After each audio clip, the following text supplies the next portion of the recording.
Hello student, कैसे हो आप लोग। स्टूडेंट, आज का ये वीडियो उन सभी स्टूडेंट के लिए बहुत ही ज़्यादा महत्वपूर्ण है जो क्लास 12 नागरिक शास्त्र के स्टूडेंट है, क्योंकि इस वीडियो में हम सभी महत्वपूर्ण लघु उत्तरीय प्रश्न सहित उत्तर को लेकर आए हैं जो बोर्ड एग्जाम के लिए बहुत ही ज़्यादा महत्वपूर्ण है। पूरे बुक से लिया गया, यानी पूरे बुक से जो आपका एनसीईआरटी बुक है, पूरे बुक से लिया गया नागरिक शास्त्र क्लास 12 जो नागरिक शास्त्र के स्टूडेंट हैं उनके लिए सबसे महत्वपूर्ण लघु उत्तरीय प्रश्न सहित उत्तर लेकर आए, जो कि पूरा आप लाइक कीजिएगा, शेयर कीजिएगा और चैनल पर जो हमारे नए छात्र हैं चैनल को अभी सब्सक्राइब कर लीजिए, क्योंकि हम ऐसे इंपॉर्टेंट वीडियो आपके लिए लाते रहते हैं, वो भी क्वेश्चन विद आंसर के साथ में। जो आपका 100 नंबर का पूर्णांक रहता है नागरिक शास्त्र में बेसिकली, तो उसको आज हम कंप्लीट कराने वाले हैं, तो वीडियो को आप लास्ट तक जरूर देखिएगा। तो चलिए देखें, पहला प्रश्न आपके स्क्रीन पर जो कि लघु उत्तरीय का पहला प्रश्न है, मोस्ट इंपॉर्टेंट है, तो वीडियो तो थोड़ा लंबा भी हो सकता है, तो वीडियो को आप लास्ट तक जरूर देखिएगा, क्योंकि इसमें सभी महत्वपूर्ण जो प्रश्न है पूरी बुक से लिया गया, पूरे बुक से लिया गया जो सभी महत्वपूर्ण प्रश्न है उसका हम उत्तर भी बताएंगे, प्रश्न सहित उत्तर। तो देखिए, पहला जो आपका प्रश्न स्क्रीन पर देख सकते हैं, शीत युद्ध क्या है, यानी जो शीत युद्ध है ये बेसिकली क्या है। पहला आपका प्रश्न है शीत युद्ध का है, तो इसका उत्तर देखिए किस प्रकार से आपको बोर्ड एग्जाम में लिखना है। सेम इसी प्रकार से यदि आप बोर्ड एग्जाम में लिखेंगे तो आपको काफी अच्छे मार्क, यानी 6 नंबर आपको जो है लघु उत्तरीय में बेसिकली जो आपका 6 नंबर का दिया जाता है, तो 6 नंबर आपका कंफर्म हो जाएगा। देखिए, शीत युद्ध हथियार विहीन युद्ध है, यानी जो शीत युद्ध हथियार है विहीन युद्ध है, जब दो देश आपस में वैचारिक मतभेद उत्पन्न कर लेते हैं तो इसे शीत युद्ध कहा जाता है। भारत ने सदैव शीत युद्ध की निंदा की तथा अंतरराष्ट्रीय शांति, सुरक्षा व सहयोग का समर्थन किया। धीरे धीरे इस नीति के निहितार्थ स्पष्ट हुए। इस युद्ध में सीमा पर जवानों की गोली चलानी नहीं पड़ती, बल्कि इसमें दो देशों के बीच आपसी खींचातानी संचार के माध्यम से होता है। यानी जो शीत युद्ध है, यहाँ पर अब बात क्या हो रही है, शीत युद्ध को आप समझिए। आपका प्रश्न इस प्रकार से सिंपली से ज्यादा नहीं पूछा जाएगा, शीत युद्ध का है। आपका लघु उत्तरीय में पहला प्रश्न पूछ लिया गया, जो कि मॉडल पेपर से पिछले कुछ वर्षों से भी आया है। आप देख सकते हैं जो पिछला मॉडल पेपर है उसमें यदि आप चेक करेंगे तो इसमें पूछा जाएगा कि शीत युद्ध किसे कहते हैं, शीत युद्ध से क्या अभिप्राय है, या शीत युद्ध क्या है। तो यहाँ पर हमने प्रश्न का उत्तर आपको दे दिया, यदि आपने ढंग से पढ़ा होगा। तो इसमें बताया क्या जा रहा है, देखिए कि शीत युद्ध हथियार विहीन युद्ध है, यानी ये हथियार के विहीन है, यानी हथियार इसमें नहीं चलाया जाता। इसमें क्या होता है कि देखिए, यहाँ पर अंतरराष्ट्रीय शांति, सुरक्षा व सहयोग का समर्थन किया है। धीरे धीरे इस नीति के निहितार्थ स्पष्ट हुए हैं। इस युद्ध में सीमा पर जवानों की गोली चलानी नहीं पड़ती, यानी जो सीमा है पर जवानों को दो देशों के बीच में गोली नहीं चलानी पड़ती। यहाँ पर क्या है, बल्कि इसमें दो देशों के बीच आपसी खींचातानी संचार के माध्यम से, यानी जो संचार मोबाइल के माध्यम से या और भी ईमेल, कंप्यूटराइज जो आपका होता है उससे खींचातानी होती है, जो संचार के माध्यमों से होती रहती है। इसी के हम आधार पर शीत युद्ध इसको हम कहते हैं। तो ये दो देशों के बीच होता है। तो पहला प्रश्न आपका क्लियर हो गया। दूसरा जो प्रश्न है, देखिए वीडियो थोड़ा लंबा भी हो सकता है, तो आप वीडियो को लास्ट तक जरूर देखिएगा, क्योंकि हमने पूरी बुक से लिया गया और आपकी डिमांड पर ही हमने इस वीडियो को बनाया है। का पीडीएफ चाहिए, यानी जो मैं वीडियो बना रहा हूं, यदि आपको इस प्रश्नों का पीडीएफ चाहिए तो आपको हमारे वेबसाइट पे जाना होगा। वेबसाइट वही है shivam-study-knowledge.com। आप जाएंगे, गूगल पर सर्च करेंगे, आपको हमारा वेबसाइट दिख जाएगा। और भी जो भी हम अदर वीडियो बनाते हैं उसका भी पीडीएफ आपको वहां पर मिल जाएगा। आपका जाकर इजीली डाउनलोड कर सकते हैं, वो भी फ्री ऑफ कॉस्ट, यानी वहां पर आपको एक भी पैसा पे नहीं करना पड़ेगा। आप जाकर इजीली डाउनलोड कर सकते हैं, बस आप वेबसाइट पे जाइएगा, आपको मिल जाएगा। देखिए, दूसरा जो प्रश्न है हमारा, पंचशील संधि के, यानी जो पंचशील संधि के 5 सिद्धांत कौन से, यानी जो पंचशील संधि इसके 5 सिद्धांत के बारे में बताइए। दूसरा हमारा लघु उत्तरीय प्रश्न है। देखिए, तो इसमें किस प्रकार से, पहला है आपका एक दूसरे की, आपको इस प्रकार से भी बोर्ड एग्जाम में लिख देना है, काफी बड़ा यदि आपको लिखना होगा कॉपी में आपको। तो देखिए क्या यहाँ पर किस प्रकार से लिखेंगे कि निम्नलिखित में से, यानी निम्नलिखित में से पंचशील संधि के 5 सिद्धांत कुछ इस प्रकार से हैं। तो देखिए, जो पहला आपका है एक दूसरे की संप्रभुता, देखिए एक दूसरे की संप्रभुता व प्रादेशिक अखंडता का आदर करना। यहाँ पर जो है एक दूसरे की संप्रभुता व प्रादेशिक अखंडता का क्या है, आदर करना। पहला ये होगा पंचशील संधि का सिद्धांत। दूसरा आपका आक्रमण न करना, दूसरा जो है आपका आक्रमण न करना। तीसरा है एक दूसरे के घरेलू मामलों में हस्तक्षेप न करना, यानी एक दूसरे का, मैं आगे समझाऊंगा कि किस प्रकार से इसका आंसर आता है, सटीक बैठता है।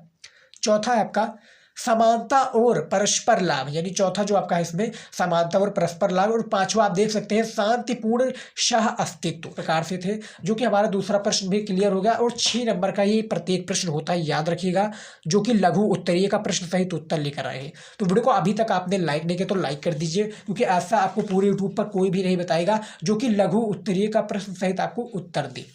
तो देखिए पहला, अब तो हमारा दूसरा जो क्लियर हो गया। अब तीसरा जो प्रश्न है हमारा, पहला दूसरा क्लियर हो गया, तीसरा प्रश्न है आपका 1960 के दशक में किस संकट को क्यूबा मिसाइल संकट के रूप में जाना गया है। यानी जो 1960 है इसके दशक में किस संकट को क्यूबा मिसाइल संकट के रूप में क्या है जाना गया है। तो आपका ये तीसरा प्रश्न है। अब इसका उत्तर किस प्रकार से, देखिए उत्तर बहुत ही सटीक तरीके से लिखा गया है।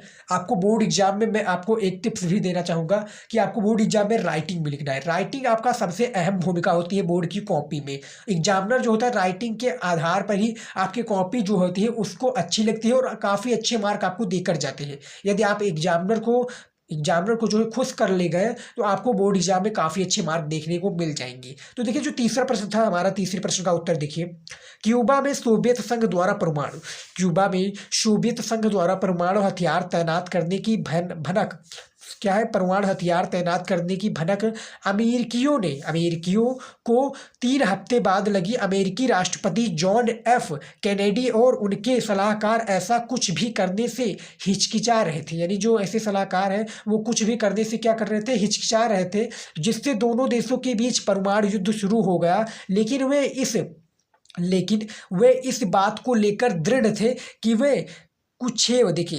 थे कि छेव क्यूबा से मिसाइलों और परमाणु हथियारों को हटा ले। कैनेडी ने आदेश दिया कि कैनेडी ने जो है, यानी जो कैनेडी कौन है, यानी वहाँ के राष्ट्रपति, अमेरिका के राष्ट्रपति जॉन एफ कैनेडी, तो उन्होंने आदेश दिया कि अमेरिकी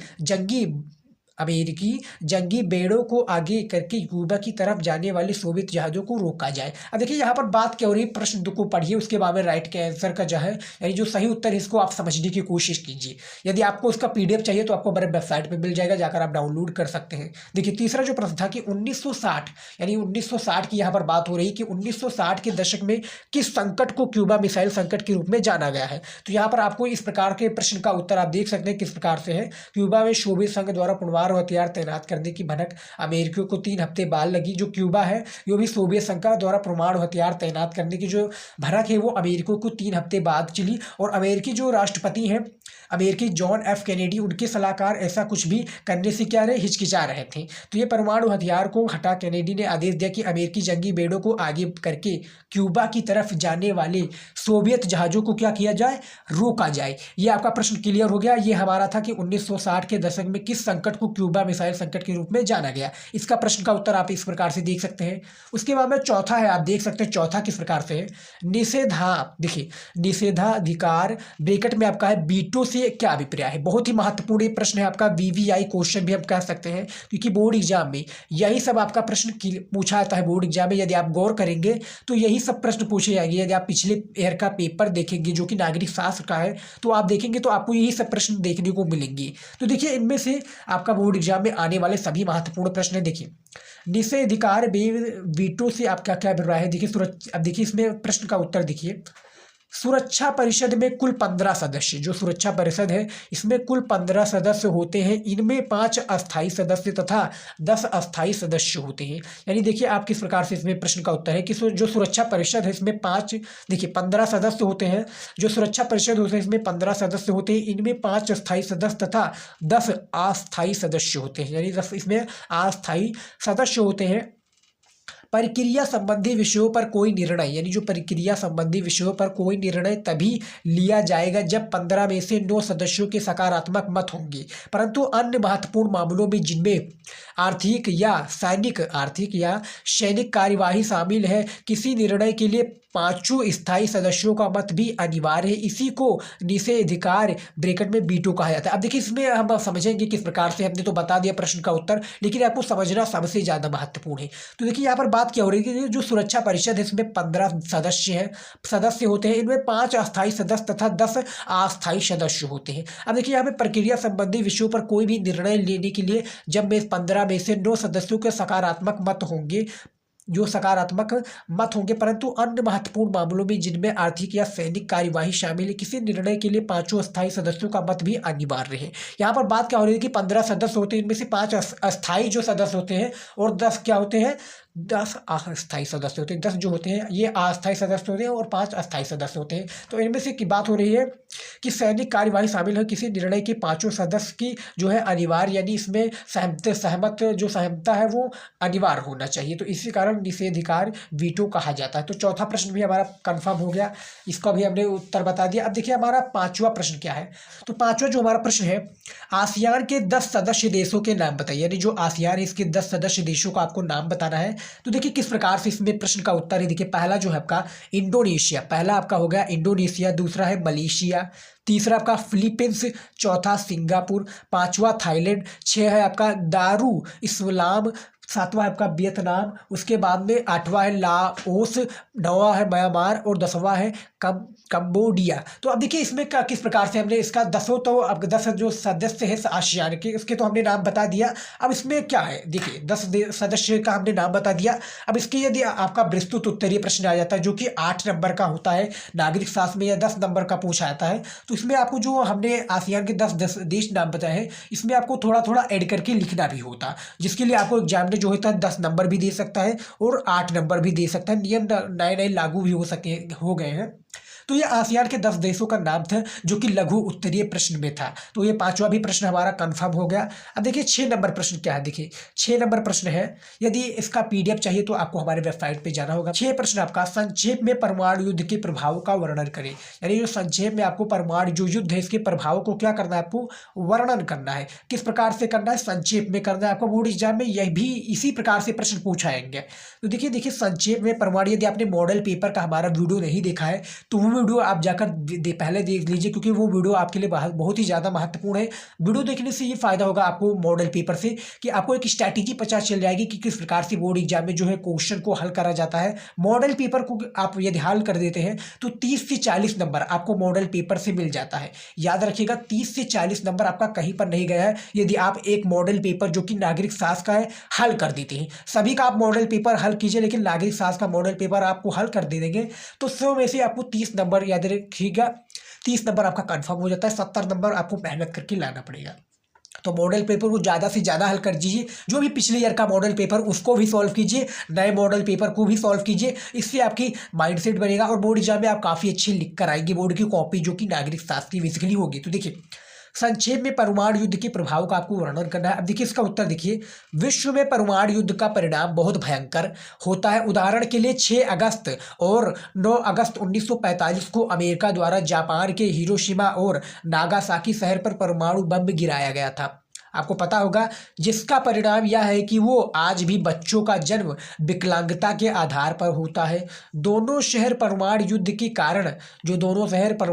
कारण तहस नहस हो गए। अतः आज के सब मानव परमाणु युद्ध की भय कर्ता एवं विध्वंसकारी प्रभाव से बचना चाहता है। संयुक्त राष्ट्र संघ इस दिशा में प्रमुख भूमिका का निर्वहन कर रहा है। अब देखिए जो संक्षेप में परमाणु युद्ध के प्रभाव का वर्णन करना था, जो परमाणु युद्ध है बहुत ही खतरनाक है। याद रखिएगा जो परमाणु युद्ध है ये सबसे ज़्यादा खतरनाक है। अब यहाँ पर बात कोई होगी कि विश्व में परमाणु युद्ध का बहुत ही भयंकर यानी भयानक होता है। उदाहरण के लिए जब 6 अगस्त और 9 अगस्त 1945 को अमेरिका के द्वारा जो परमाणु युद्ध गिराया था जापान के हिरोशिमा और नागासाकी शहर में, किसमें 6 अगस्त और 9 अगस्त को जो 2 परमाणु बम गिराया गया था, इससे जो पूरा शहर था वो तहस नहस हो गया। और आज भी जहाँ पर ये परमाणु युद्ध जहाँ पर हुआ था, यानी जहाँ पर परमाणु बम गिराया गया था, वहाँ पर आज भी बच्चे विकलांगता पैदा होते हैं। यानी विकलांगता आप समझते हैं, विकलांगता पैदा होते हो। और वहाँ पर क्या होती है होता है 2 परमाणु युद्ध के कारण जो पूरा दोनों शहर था नागासाकी और हिरोशिमा ये तहस नहस हो गया। तो यहाँ पर ये आपका हो गया सभ्य मानव परमाणु युद्ध की भयंकरता और विध्वंसकारी प्रभाव का बचना चाहता है जो आज का मानव है। संयुक्त राष्ट्र संघ इस दिशा में प्रमुख भूमिका का निर्वहन कर रहे हैं। तो 6 प्रश्न भी हमारा क्लियर होगा, आपने संक्षेप में समझ लिया होगा। आई होप कि देख सकते हैं कि परमाणु युद्ध का प्रभाव किस प्रकार से था, जो कि आप जापान के हिरोशिमा और नागासाकी के रूप में देख सकते हैं। अब देखिए यहाँ पर 7वां प्रश्न क्या था, क्योंकि हमने इस वीडियो में 10 सबसे महत्वपूर्ण प्रश्न को लेकर आए हैं आपकी डिमांड पर। अब देखिए यहाँ पर 7वां जो प्रश्न है हमारा, भारत मानव अधिकारों का प्रबल समर्थक क्यों है, 3 कारण बताकर स्पष्ट कीजिए। यानी जो भारत है देखिए, भारत मानव अधिकारों का प्रबल समर्थन क्यों है, 3 कारण बताकर स्पष्ट कीजिए। अब यहाँ पर ये 3 कारण आपको बताना है। तो देखिए किस प्रकार से यहाँ पर पहला जो प्रश्न है, इसमें पहला प्रश्न को समझिए। हमारी जो वॉइस है वो थोड़ी लंबी यानी बहुत तेज चल रही है, तो आप वीडियो को आप स्लो कर कर भी आप देख सकते हैं, क्योंकि जो हमारी आवाज़ है नेचुरल है और इसी प्रकार से मैं बोलता हूँ। देखिए, भारत मानव अधिकारों का प्रबल समर्थक है, क्यों है ये आपको बताना है। उसके बाद देखिए, पहले उसके बाद में हम 3 कारण बताएंगे। तो देखिए यहाँ पर पहला जो प्रश्न है, मानव अधिकार ऐसे अधिकारों को कहते हैं, मानव अधिकार ऐसे अधिकारों को कहते हैं जो कि प्रत्येक मनुष्य को पहचान देने के नाते अवश्य ही प्राप्त होनी चाहिए। यानी भारत में मानव अधिकारों का प्रबल समर्थन क्यों है, हमने इसमें शॉर्ट में आपको बता दिया, ये शॉर्ट में आपको हमने बता दिया। अब यहाँ पर 3 कारण इसके स्पष्ट करना जो भारत के मानव अधिकारों को प्रबल समर्थक है। देखिए, पहला आपका है कारक, पहला जो कारण है इसमें, भारत का ये मानना है कि आधुनिक युग में कोई भी स्वतंत्र व लोकतांत्रिक देश मानव अधिकारों की बिना ना तो प्रगति कर सकता है और ना ही देश में शांति स्थापित कर सकती है। तो ये आपका हो गया। दूसरा है आपका, जिसमें 3 कारण में थे, दूसरा कारण है, मानव अधिकार ऐसे अधिकार है जो कि मानव की उन्नति व प्रगति के लिए अति आवश्यक व महत्वपूर्ण है।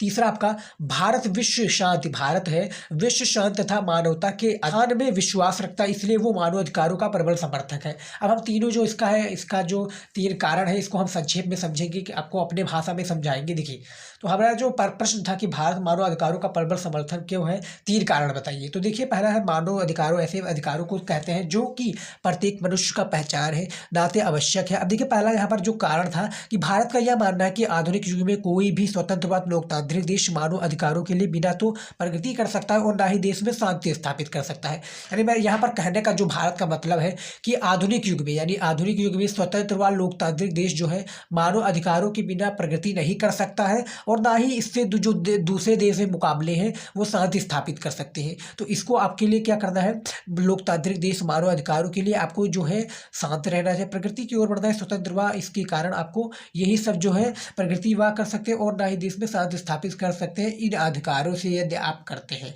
दूसरा भी हमारा है, आप देख सकते हैं दूसरा। और तीसरा है, जो भारत विश्व शांति तथा मानवता के उत्थान में विश्वास रखता है, इसलिए वो मानव अधिकारों का प्रबल समर्थन है।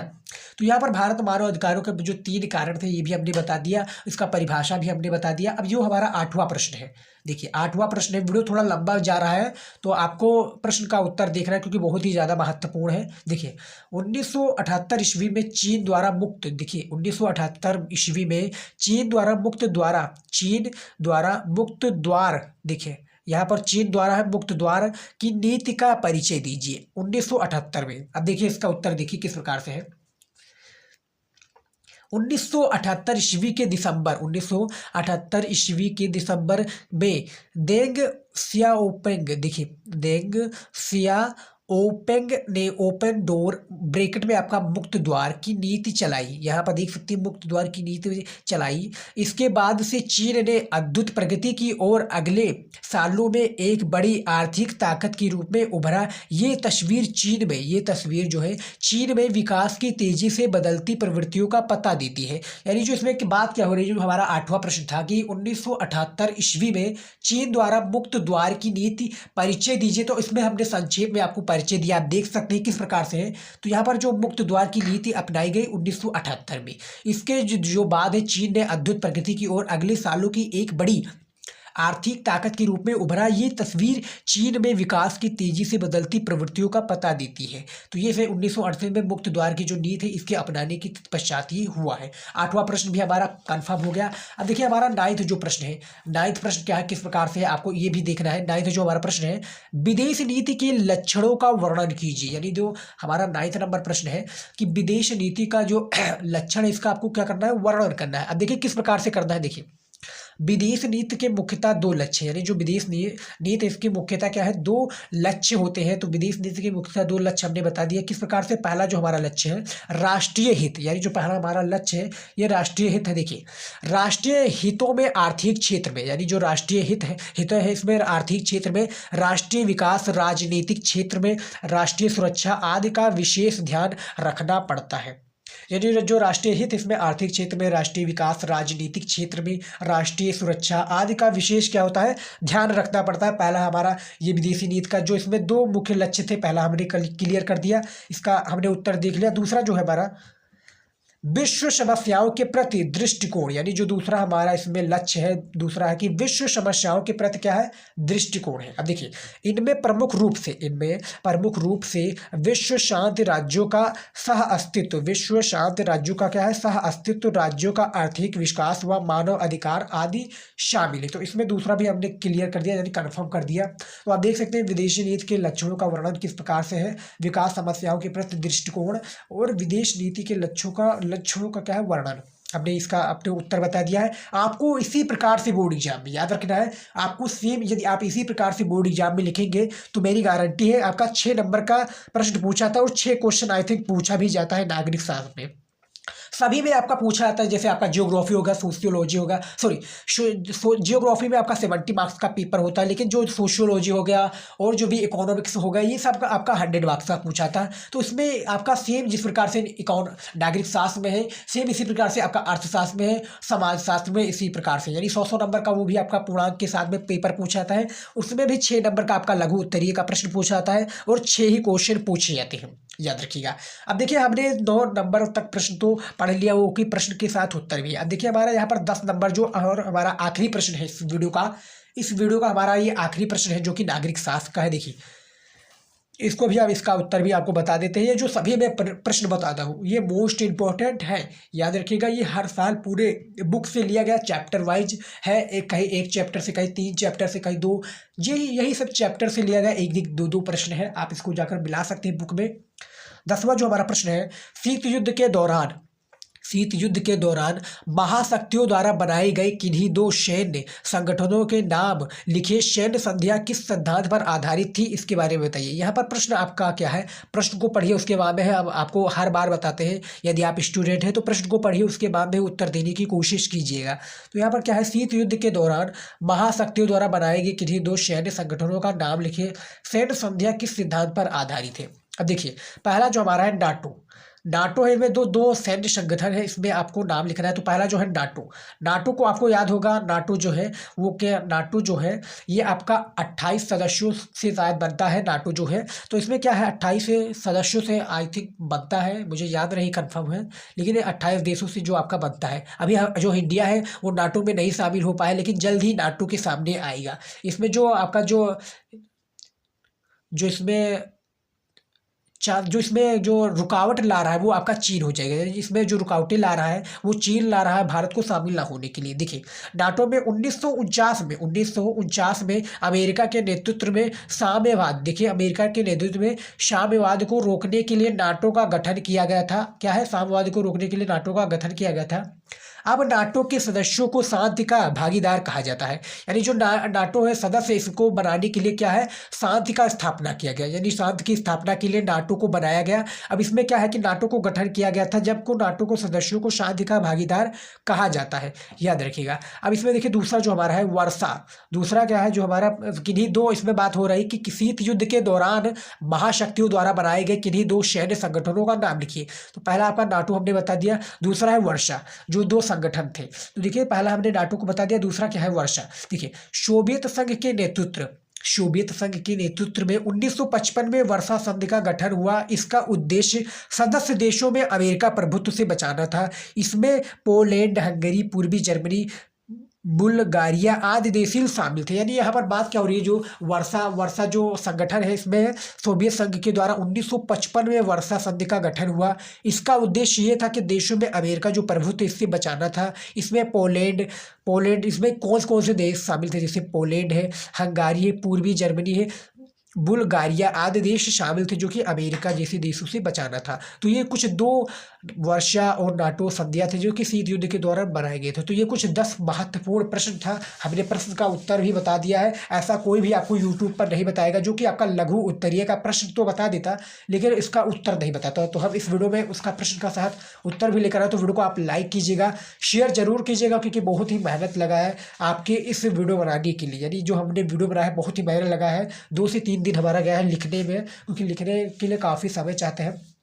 और यदि आपको इसका PDF चाहिए तो आपको हमारे वेबसाइट पे जाना होगा। वेबसाइट वही है, आप सर्च करेंगे शिवम स्टडी नॉलेज, नहीं तो आपको डिस्क्रिप्शन में लिंक मिल जाएगा, आप यहाँ से भी विजिट कर सकते हैं वेबसाइट पे। तो आई होप कि पूरा आपको वीडियो पसंद आया होगा। जो भी नागरिक शास्त्र के स्टूडेंट हैं, वीडियो में आप बताइए कैसा वीडियो था, इंपॉर्टेंट था, किस प्रकार से था, आपको कॉमेंट करना है जरूर। तो मिलता है दोस्तों नेक्स्ट वीडियो में नए टॉपिक के साथ कुछ नए लेकर। यदि आप जो भी कमेंट करेंगे उसका भी वीडियो बनाएंगे और हम अपने हिसाब से भी जो भी इंपॉर्टेंट हमें लगेगा, जो आपकी बोर्ड एग्जाम के आने के लिए संभावना होगी, हम उस पर भी वीडियो बनाएंगे। तो वीडियो को लाइक कीजिएगा, शेयर कीजिएगा और चैनल पर जो हमारे नए छात्र अभी जुड़ चुके हैं, चैनल को सब्सक्राइब कर लीजिए, क्योंकि हम ऐसे इंपॉर्टेंट वीडियो आपके लिए लाते रहेंगे। तो मिलता है नेक्स्ट वीडियो में। जय हिंद।